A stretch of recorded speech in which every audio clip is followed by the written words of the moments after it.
This program is brought to you by Emory University. It really is a great pleasure to be here, actually, to be in a place where we have a real spring. They don't have a spring in Chicago, really. I wrote a book called that, Spring Comes to Chicago, ironically talking about the absence thereof. Where I live now in Miami, we have even less of a spring. We go from, hot and dry weather to hot and wet weather. But it's great to be in a place where you see the world returning to its beautiful, blooming self. I'm going to read for 45 or 50 minutes, hopefully. I'm going to read from a whole bunch of different books, a couple books that aren't published, a couple books of my most recent past tense books, and bounce around a little bit. I'm going to start with a couple poems from Pax Atomica, a book that came out in 2 books ago. I can't remember how many years ago that was now. This first poem is called The Human Heart. We construct it from tin and ambergris and clay, ochre, graph paper, a funnel of ghosts, whirlpool in a downspout full of midsummer rain. It is, for all its freedom and obstinance, an artifact of human agency in its maverick intricacy, its chaos reflected in earthly circumstance, its appetites mirrored by a hungry world, like the lights of the casino in the coyote's eye. Old as the odor of almonds in the hills around Solano, filigreed and chancelled with flavor of blood oranges, fashioned from moonlight, yarn, nacre, cordite, shaped and assembled valve by valve, flange by flange, and finished with the carnal fire of interstellar dust. We build the human heart and lock it in its chest, and hope that what we have made can save us.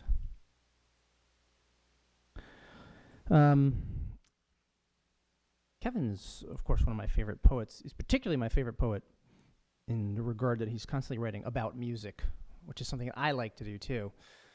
Kevin's poems actually often aspire to the condition of being songs, which is just something I can't do. Like Yeats knew how to do it and Kevin Young knows how to do it, but I don't. But I write about music, even if my poems are not themselves music. And this poem is called Rock and Roll. And it's a poem about the commonplace activity of mishearing and misimagining what the lyrics to one of your favorite rock and roll songs might be, and then talking about that as an act of critical inaccuracy. So this is rock and roll. Been a long time since I rock and rolled, Led Zeppelin says in its famous song called, quite rightly, Rock and Roll. As so many are. So far so good, but then what? Been a long time since I did the stroll, as Robert Plant would have it understood, or been a long time since the Dead Sea Scrolls. Both in their way are intelligible. Both possess sense-making apparatus and obey syntactical protocols. Both signify, both are full of meaning, both call to us across the void, hello, but their ways and means of meaning what they mean and saying what they say are as different as night from day. The first a formulaic, stripped clean, boogie-woogie rant. The second an implicit commentary on the historicity of the text, a not uncommon species of lit-crit-cant, coy reference to the complexity of deciphering what we hear and what we read in or out of context. Like the time in Verona we could have seen Lou Reed in the Roman amphitheater that is one of the glories of Western civilization, but Elizabeth wouldn't go because she thought I meant Lou Rawls.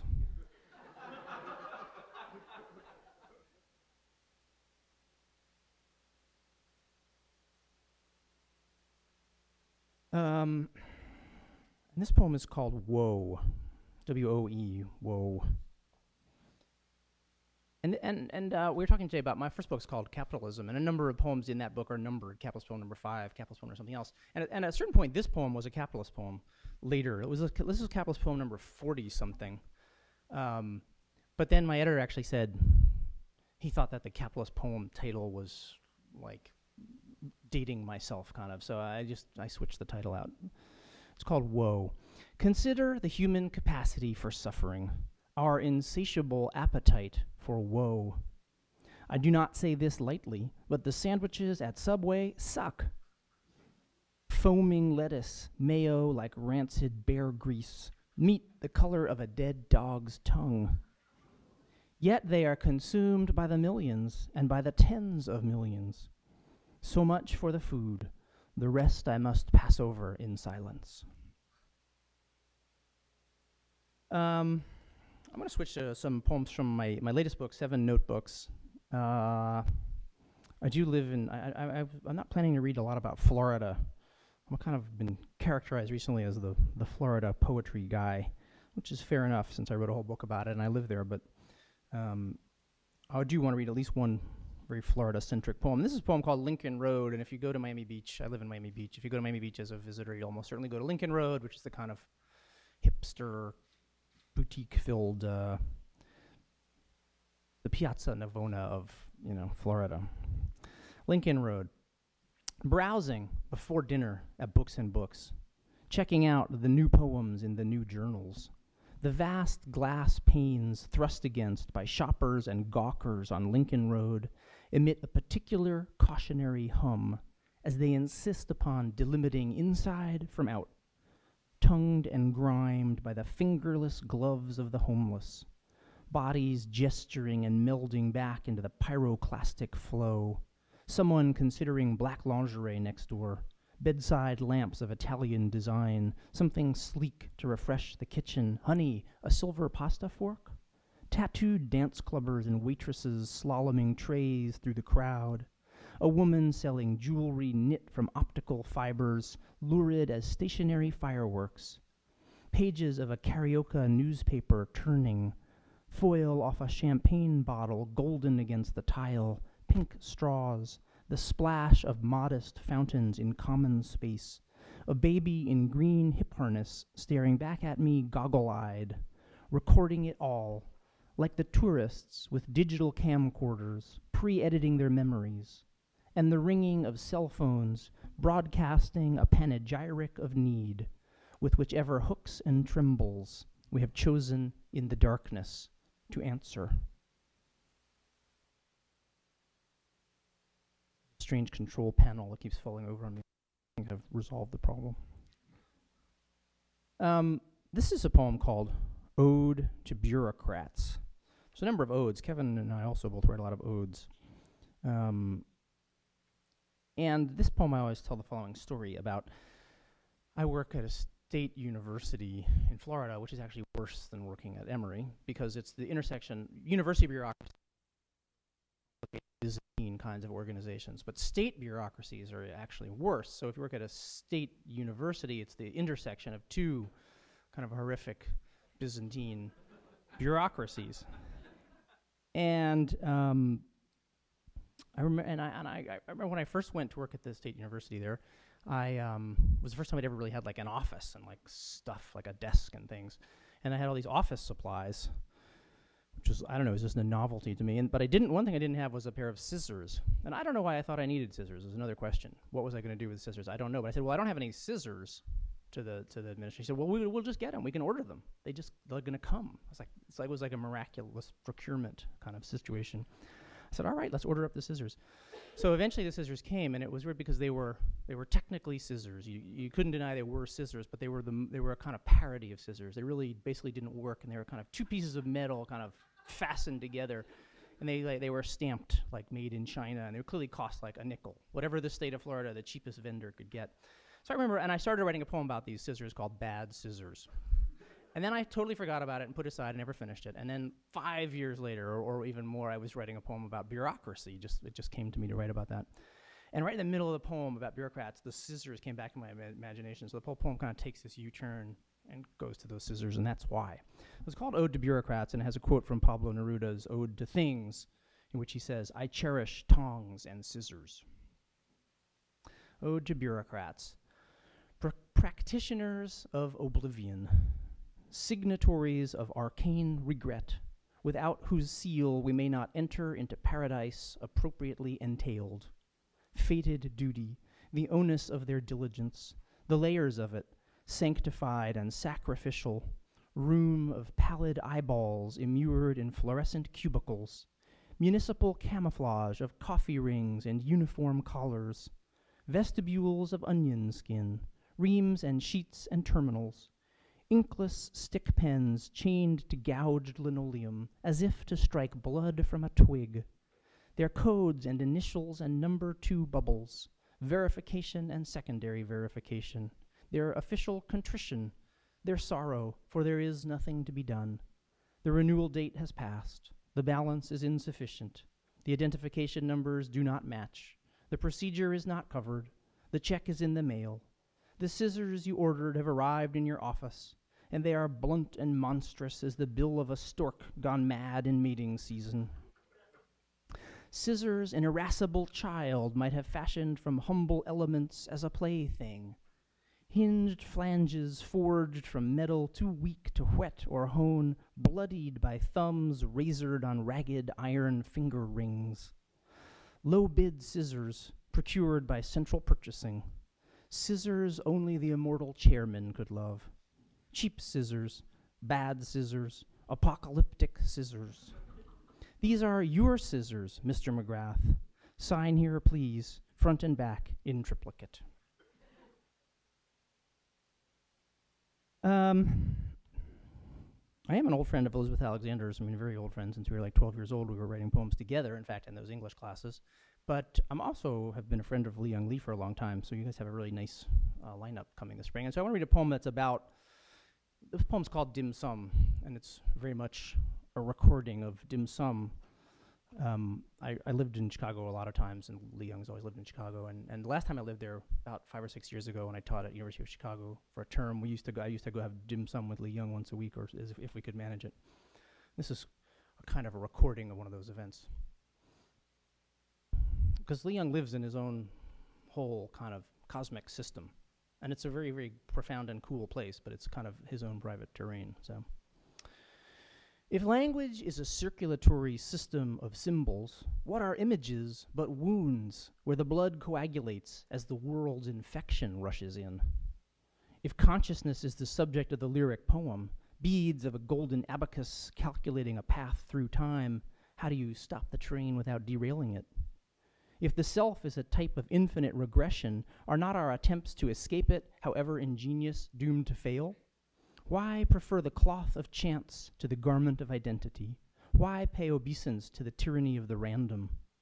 To discover superhuman creativity, one need only consider a cloud, a flower, the taste of honey, the sound of constellations turning. Nature dwarfs our capacities with contemptuous ease, as do the Olympian gods, and perhaps the Alpha Centaurians, gazing down at us with pity and disgust.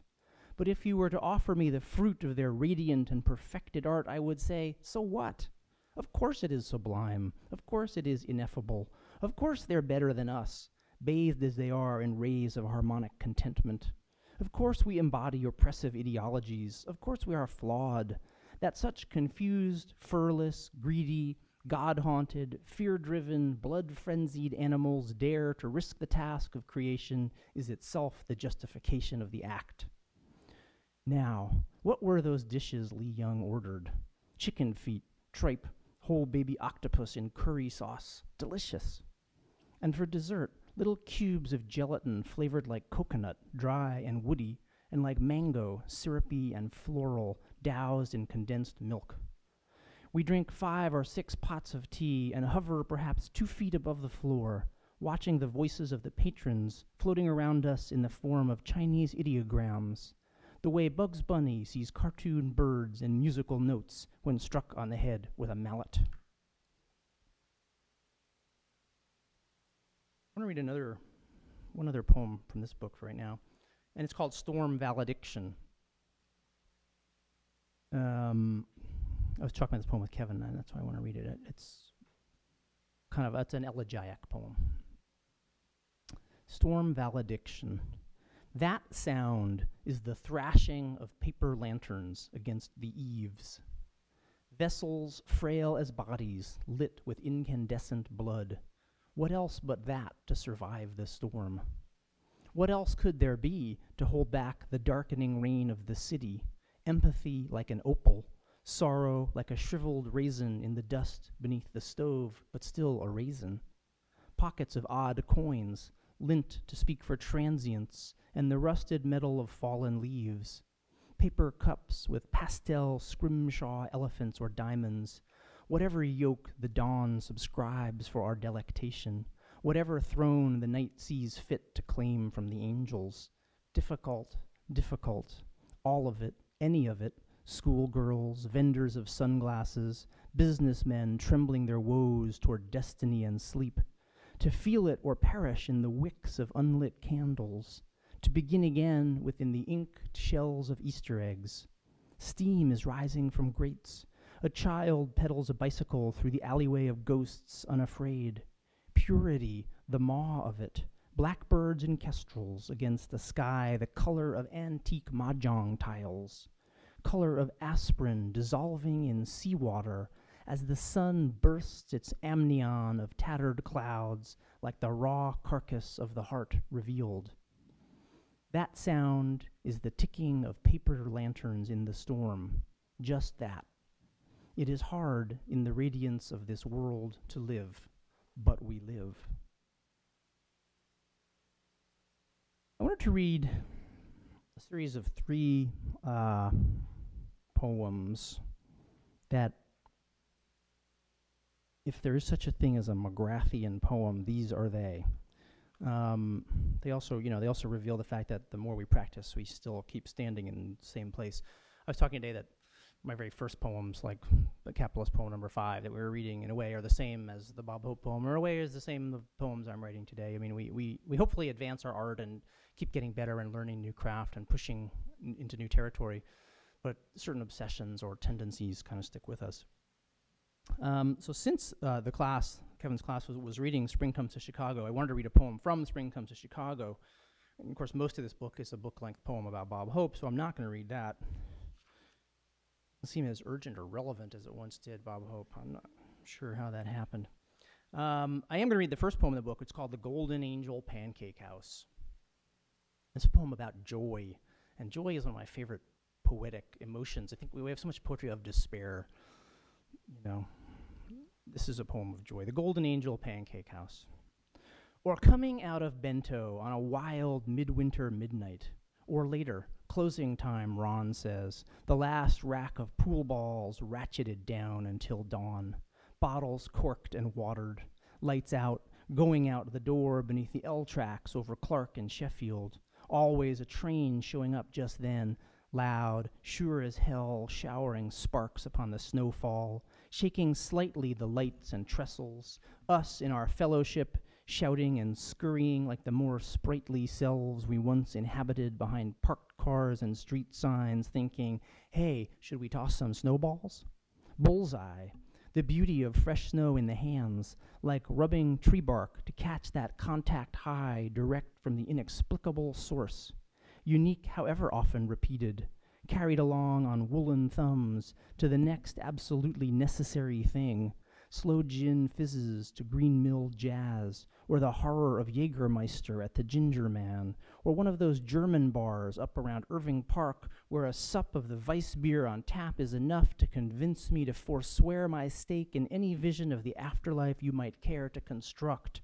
Say, the one with the photo of the owner in his Nazi uniform beside a pristine fjord, could be Norway, 1940? Whichever, we're hungry now, cast out into the false dawn of snow-coiffed streetlights embowed like bowl-cut adolescents or Roman emperors sated on frost. Thumbs up or down to hash and eggs at Manny's or the locally infamous Alps. Then there's one at which I never ate, though it looked absolutely irreplaceable, the Golden Angel Pancake House, which is a poem by Rilke I've never read, though I've used its restroom, seen its dim celestial figures like alien life forms in a goldfish bowl, tasted its lonely nectar in every stack of silver dollar buttermilk flapjacks, though the food, for all I know, is unutterably awful. The way it resonates is what carries me down the swirled chords of memory toward the bottom of the frosted glass aquarium of dreams, whatever that means. It's what it meant to me, coming home those nights from the Lutheran college after teaching the Duino elegies to the daughters and sons of Minnesota farmers. The footbridge over the north branch of the Chicago River, frozen solid. eddies of whirling ionized powder around my boots in the bone-cold sub-zero that makes the lights in the windows of houses so painfully beautiful? Is it the longing to get the hell inside, or the tears the wind inevitably summons forth? Homeward, all the way down Lincoln Avenue's amazing arabesques and ethnic configurations of Korean babushkas and Croatian karaoke, that feeling set upon me like the overture to God knows what dread disease, that cathartic, lustral, yes, idiot laughter, threat of tears in the gullet, Adam's apple stringing its yo-yo to follow the bouncing ball, as if boulevards of such purity could countenance no science but eudaimonics, hardly likely, as if this Promethean eruption were merely one of the more colorful dog and pony acts of simple happiness, acrobatic dromedaries or narcoleptic dancing bears, but which I have come to see with perfect hindsight was no less than the mighty strong man Joy himself bending bars of steel upon a tattooed skull, so much nobler and more rapacious than his country cousins, Bliss, Elation, Glee, a troupe of toothless, dipsomaniacal clowns, multiform and variable as flurries from blizzards, while Joy is singular, present tense, predatory, priapic, paradoxically composed of sorrow and terror, as ice is made of water, dense and pure, darkly bejeweled, music rather than poetry, preliterate, lapidary, dumb as an ox, cruel as youth, magnificent and remorseless as Chicago in winter. And then this is a poem called Guns N' Roses.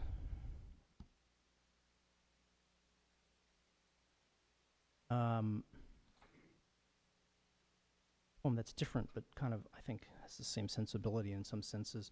Although it's an elegy again rather than a joy-based poem. In fact, it's an elegy for a friend, Tim Dwight, who died of AIDS in the 90s.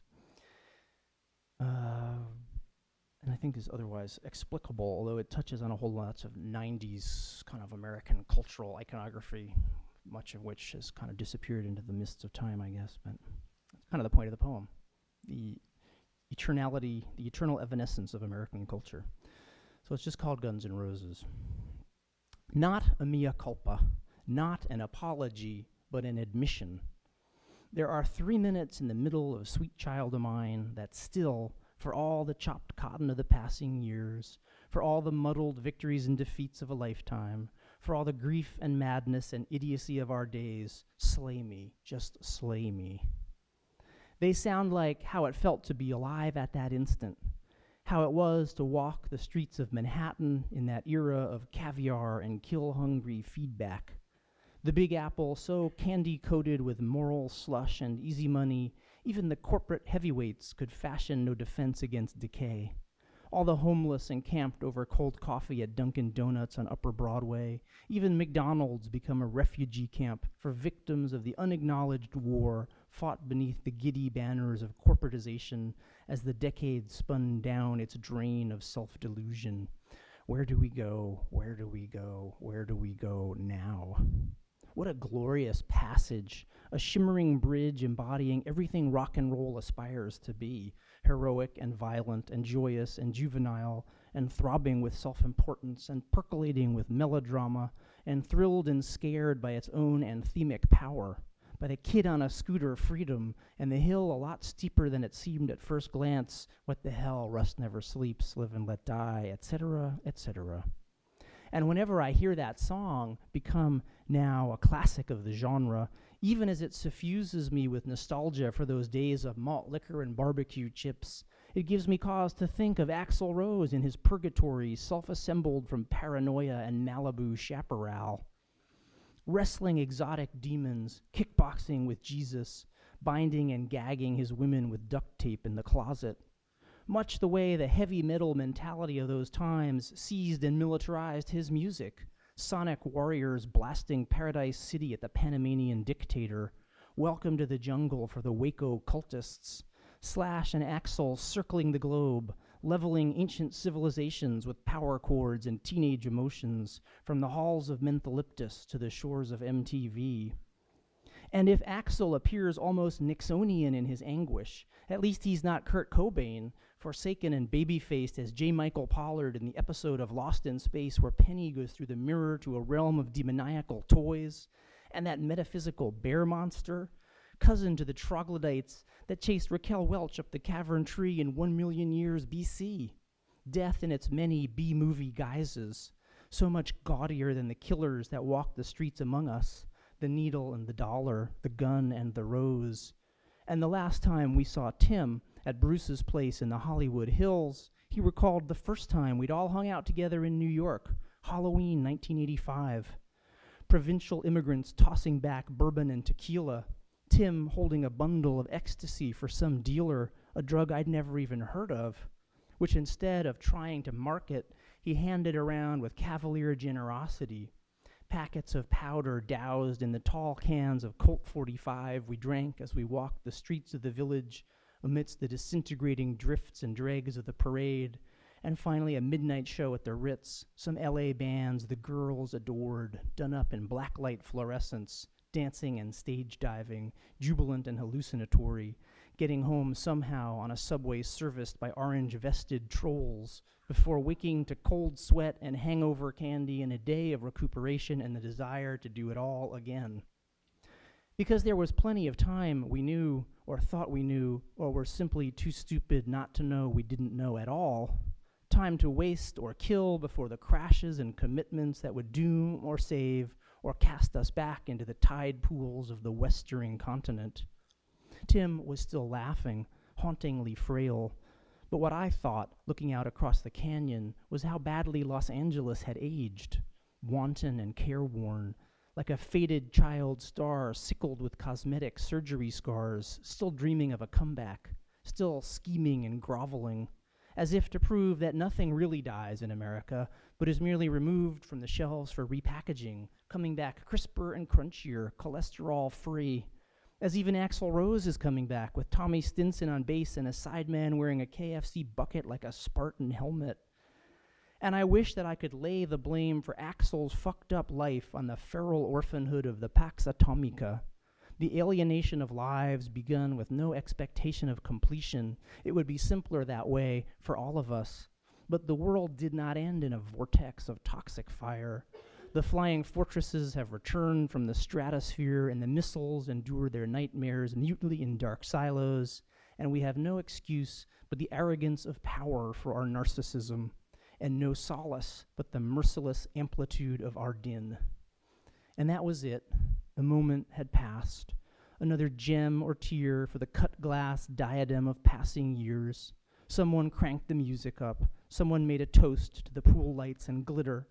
And then the Pixies begin some riff-raff, fully surfable rifle shot of a theme song, announcing the ironic revival of our childhood, swaggering like Tony the Tiger atop a station wagon at an Esso station in 1964.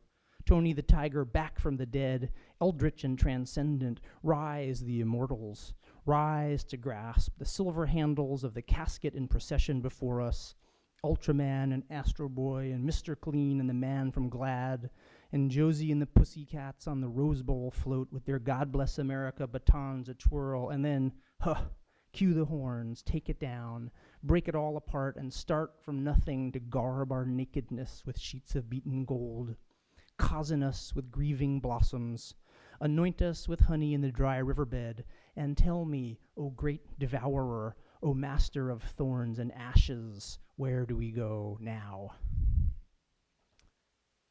That I thought to read that poem based on the fact that Kevin's working on a book about elegies and also talking about rock and roll, but also because in class today he was talking about the Pixies and a poem that kind of shifts gears and starts at one place and then picks up speed in the middle and downshifts again. And while that's a very long version of that, I think that poem is working in that same And I think it's really funny that, for instance, that Axl Rose comeback is now past tense rather than this kind of endless future tense, and that the same moment that was describing in the mid '80s Manhattan, late '80s of a kind of Wall Street collapse and the sudden awareness that look, it was all a myth, it was all self-delusion, it was all greed, has also recurred.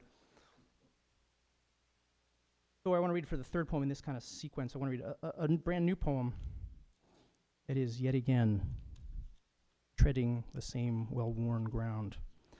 And this poem is called Shopping for Pomegranates at Walmart on New Year's Day.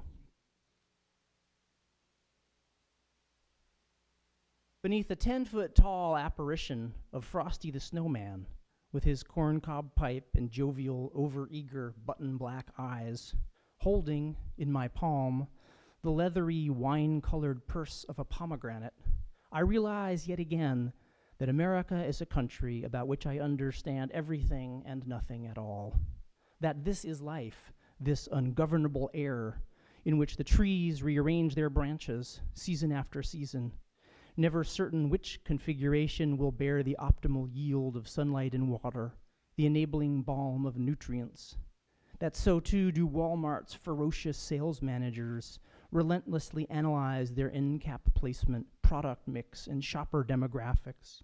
That this is the culture in all its earnestness and absurdity, that it never rests, that each day is an eternity and every night is New Year's Eve, a cavalcade of B-list has-beens entirely unknown to me, needy comedians and country singers in handsome Stetsons, sitcom stars of every social trope and ethnic denomination, pugilists and oligarchs, femme fatales and anointed virgins throat-slit in offering to the cannibal throng of Times Square. Who are these people? I grow old. I lie unsleeping as confetti falls, ash-girdled, robed in sweat and melancholy, click-shifting through strings of commercials for breath freshener, debt reconsolidation, a new car lacking any whisper of style or grace, like a final fetid gasp from the lips of the dying Henry Ford. Potato-faced actors impersonating real people with real opinions, offered forth with idiot grins in the yellow herniated studio light. Actual human beings, actual souls bought too cheaply. That it never ends, O Lord, that it never ends. That it is relentless, remorseless, and it is on right now. That one sees it, but sometimes it sees you too, cowering in a corner, transfixed by the crawler for the storm alert.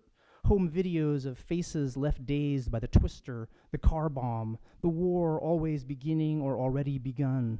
Always the special report, the inside scoop, the hidden camera revealing the mechanical lives of the sad, inarticulate people we have come to know as celebrities. Who assigns such value? Who chose these craven avatars, if not the miraculous hand of the marketplace, whose torn cuticles and gaudily painted fingernails resemble nothing so much as our own? Where does the oracle reveal our truths more vividly than upon that pixelated spirit glass, unless it is here, in this tabernacle of homely merchandise, a Copernican model of a money-driven universe revolving around its golden omphalos, each of us summed and subtotaled, integers in an equation of need and consumption, desire and consummation. Because Hollywood had it right all along, the years are a montage of calendar pages and autumn leaves, sheet music for a nostalgic symphony of which our lives comprise but single trumpet blasts, single notes in the hullabaloo, or even less. We are but motes of dust in that atmosphere shaken by the vibrations of time's imperious crescendo. That it never ends, O Lord, that it goes on without pause or cessation, without pity or remorse. That we have willed it into existence, dreamed it into being. That it is our divine monster, our factotum, our scourge. That I can imagine nothing more beautiful than to propitiate such a god upon the seeds of my own heart. I'm going to do a couple little more things here to kind of conclude or move forward. I want to read one piece from a new book that I've written that's coming out in a couple of months, and this book, as Kevin alluded to, is called Shannon, and now for something completely different, as Monty Python would say.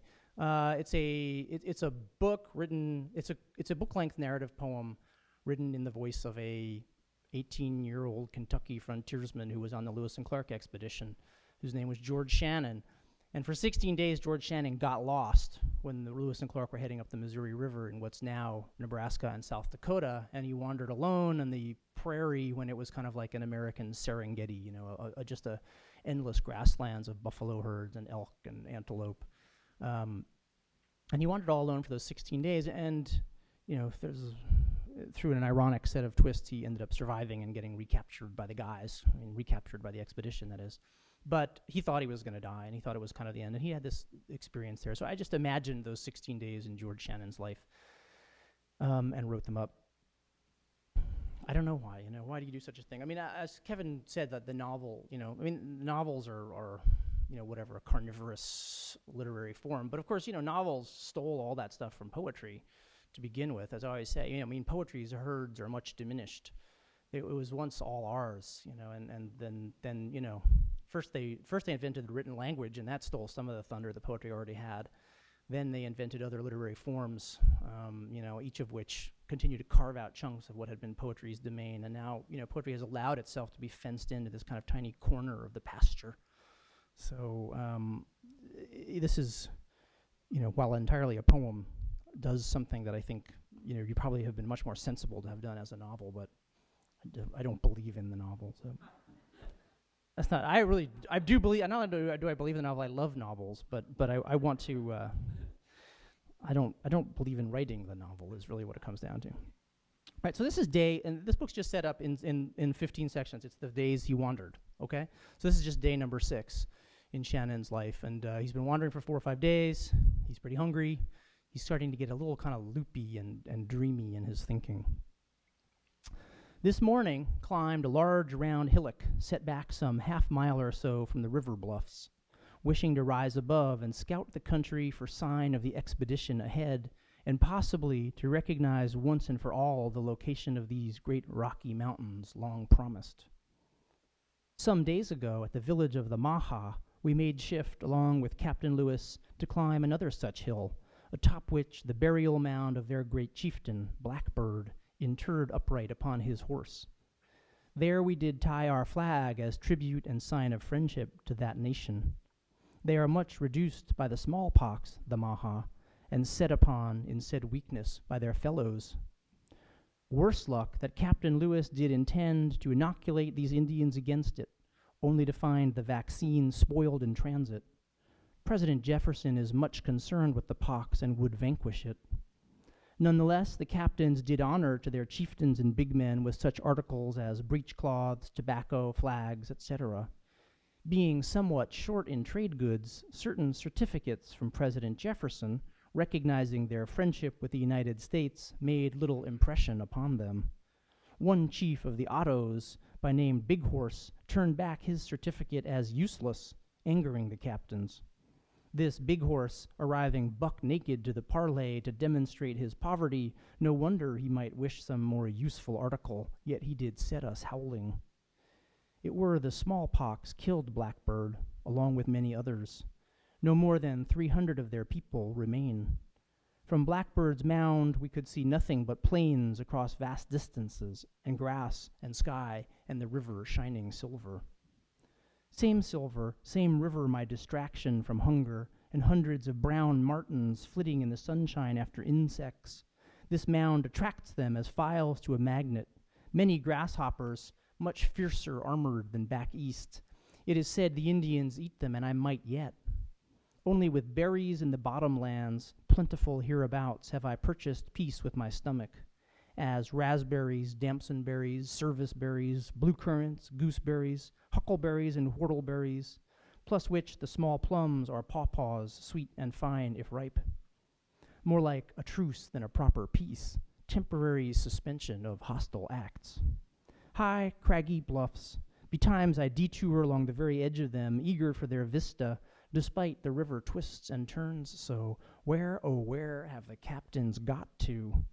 Must be driving the keelboat steady under sail to make such time, plus which the pirogues, alone with the black horse now, I cover good distance daily. They cannot keep ahead of me forever, it would seem. Get on, horse. Sun something fierce, garrulous birds and buzz of the grasshoppers, and buffalo come to drink, twining and filing well-worn trails to the water's edge, the river wending among uncounted sandbars with what one might call ease or seeming accident, though I have been taken to wonder these days whether it might be some absolute purpose hidden there. Why would God create a thing that wanders aimlessly? He would seem to prefer straight thinking, if I may presume, so as to simplify the task. Why would he create such an animal as these buffalo? To feed men, which purpose they no doubt admirably fulfill for the Indians at any rate?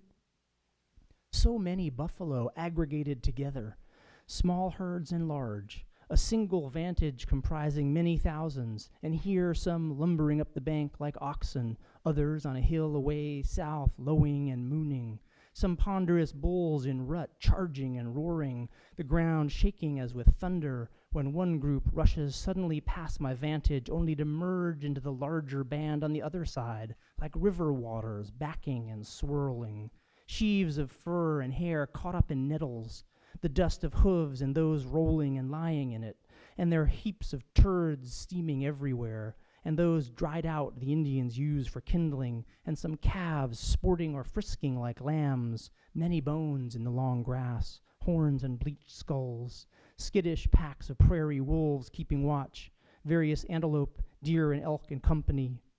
It is a sight of no small magnificence.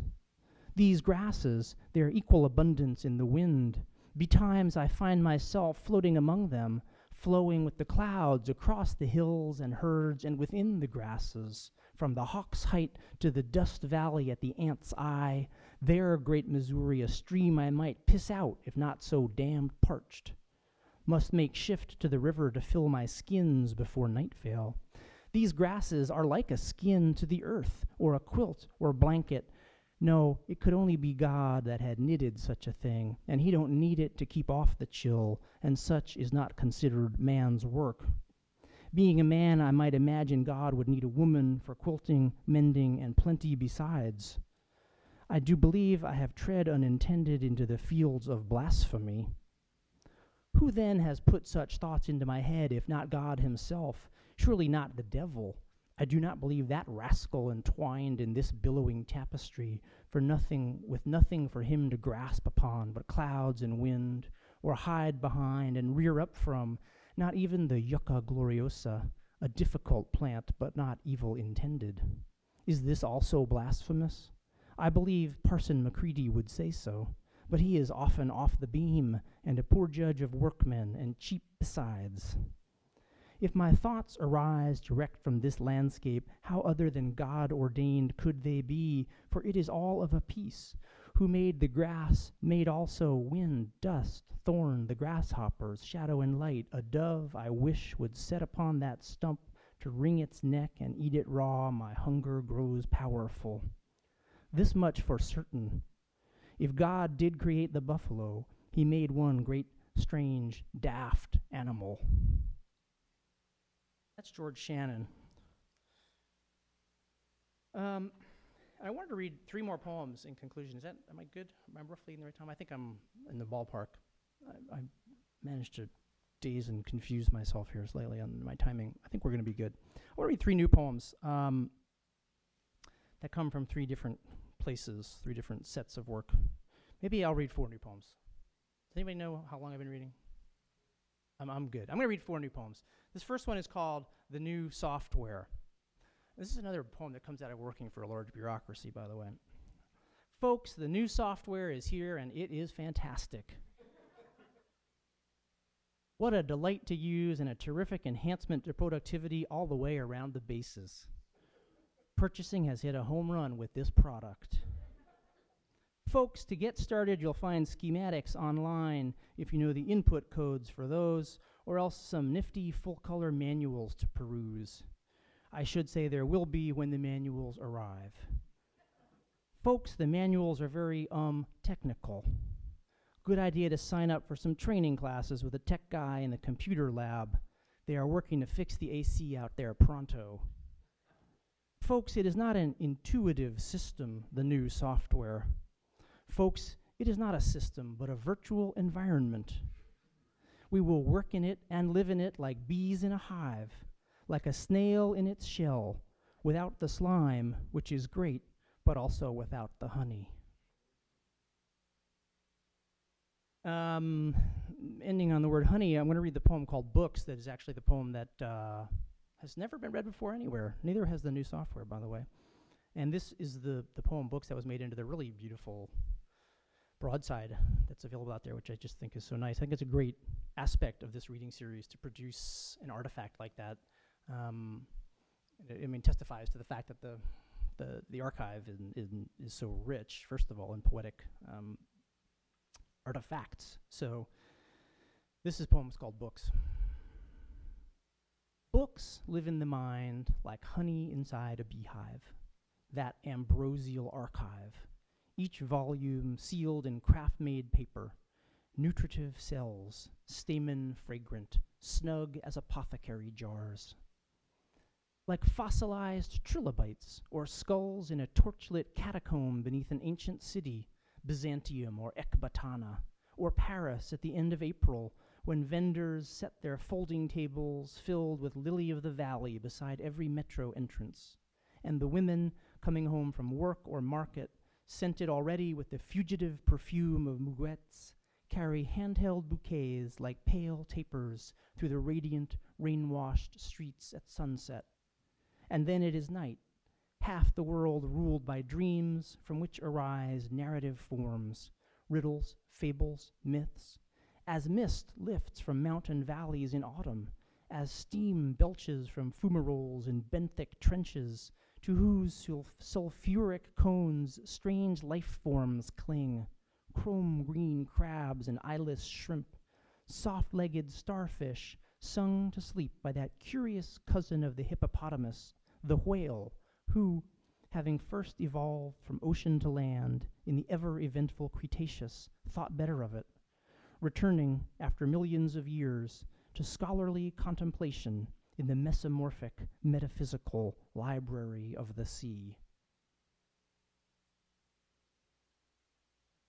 Final poems I'm going to read is, one is a prose poem. Is this the only prose poem I've read tonight? Good heavens. What an oversight. Prose poem, and it's actually written in kind of prose strophes, for those of us talking about strophes today.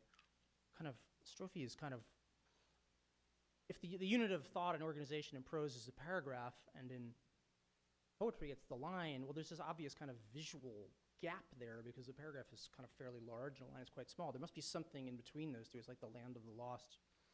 And that's the land of the strophe. And this poem is called Sugar or Blood. In the kitchen, Elizabeth has been making marmalade with the luxurious crop of our Meyer lemon tree. And from my desk, I can smell the caramelizing essence of citrus rind and vanilla beans and burnt sugar.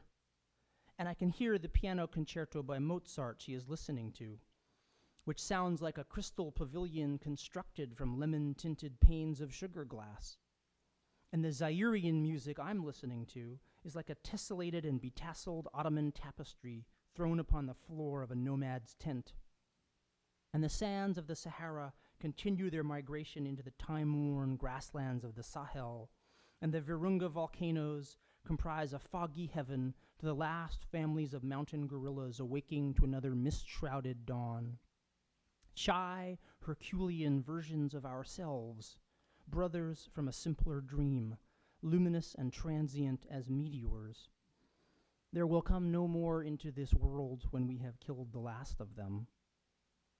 So many spools of golden sorrow to unwind, so much pathos to weave upon a loom of human agency, as if we were not ourselves baboons on the savannah, not jackals, not giraffes in our ungainliness, as if to desire the skin of a jaguar, the coat of a snow leopard, was not a form of worship, as raw ore dug from cold streams and transformed into coins resembles the child's flattering imitation of a mastery it will never equal.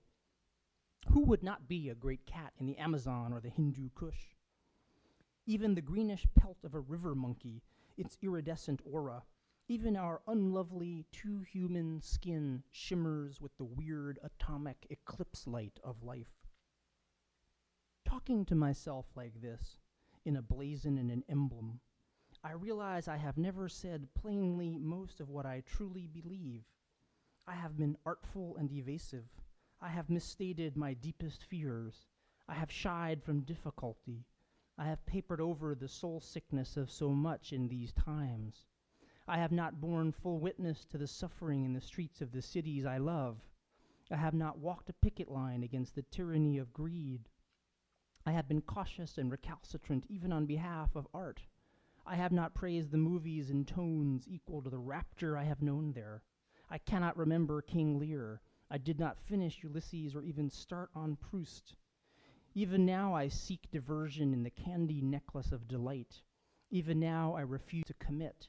Even now I would walk among jaguars wearing the skin of a jaguar. As if it were not necessary to declare my allegiance, as if I did not have to choose. Which will it be, sugar or blood? The last poem I'm going to read is called Poetry and the World. And it's actually dedicated to my good friend Denise Duhamel, whom I teach with down in Miami. For anybody here who's a college kid thinking of pursuing creative writing, since you don't have a graduate program here at Emory, I can say, without trying to steal anybody's cattle, we have a great program down in Miami at Florida International. So, Poetry in the World. In the world of some poets, there are no Cheerios or Pop-Tarts. No hot dogs tumbling purgatorially on greasy rollers. Only chestnuts and pomegranates. The smell of freshly baked bread. Summer vegetables in red wine simmering. In the world of some poets, lucid stars illumine us as we waltz with long-necked swans in fields flush with wildflowers and waving grasses. There are no windowless classrooms, no bare dangling bulbs, no anxious corridors of fluorescent tubes. In the world of some poets, there is no money and no need to earn it, no health insurance, no green cards, no unceremonious toil. And how can we believe in that world when the man who must clean up after the reading waits impatiently outside the door in his putty-colored service uniform? And the cubes of cheese at the reception taste like ashes licked from a bicycle chain. When the desktops and mostly empty seats have been inscribed with gutter syllabics by ballpoint pens gripped tight as chisels, and the few remaining students are green as convalescents, narcotized by apathy. But that's all right. Poetry can handle it. Poetry is a capacious vessel with no limits to its plasticity, no end to the thoughts and feelings it can accommodate, no restrictions upon the imaginings it can bend through language into being. Poetry is not the world. We cannot breathe its atmosphere. We cannot live there, but we can visit, like sponge divers in bulbous copper helmets, come to claim some small portion of the miraculous. And when we leave, we must remember not to surface too rapidly, to turn off the lights in the auditorium and lock the office door. There have been thefts at the university in recent weeks. We must remember not to take the bridge still under construction, always under construction, to stop on the causeway for gas and pick up a pack of gum at the register and a bottle of water and a little sack of plantain chips. Their salt, a kind of poem, driving home. Thank you all very much. Thank you. The preceding program is copyrighted by Emory University.